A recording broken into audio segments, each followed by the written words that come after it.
Hey everyone, my name is Brittany and today I'm going to show you how to make some delicious lemon meringue cookies. Let's get started. So I already have 3 egg whites that are at room temperature here in my bowl.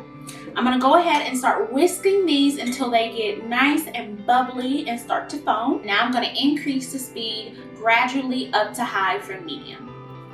My egg whites are super duper fluffy right now, so I'm going to gradually, very slowly start to add in 3/4 cup of sugar, and I also have 1/4 teaspoon of cream of tartar in here. And I'm going to slowly add that to the mixture while I'm mixing. I'm going to go ahead and add the flavor. I'm doing lemon, of course, so I've got pure lemon extract here. I'm going to put 1/2 teaspoon of this in there. And now I'm going to mix this until it's at a stiff peak.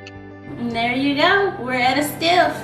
And to find out you have a stiff peak, you just stick your blade straight down, pick it up, let the excess drip off. You may have to do another tap, and then you pull it up like this, and they're sticking straight up. You got a stiff peak, so we're ready to go. Now, you can add some food coloring to this to really give the look of lemon. I'm just gonna add a couple drops. I just want some streaks. That looks so good. I got my piping bag and tip ready. So I'm gonna go ahead and just fill my piping bag up. And these are not gonna spread, so you can get them pretty close together. You just don't want them to touch. I've got my oven preheated to 215 degrees, and I'm gonna put these in there for an hour. We're looking for them to be nice and firm and crisp on the outsides and soft and chewy on the inside. Alright, see you in a minute. My lemon meringue cookies are out of the oven.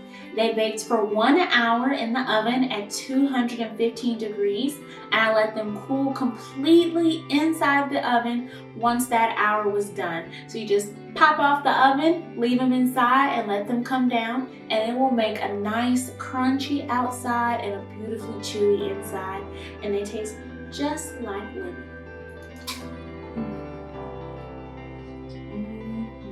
I hope you enjoyed this recipe as much as I did. And if you would like to see more recipes like this one, go ahead and subscribe to the channel. Thanks for watching.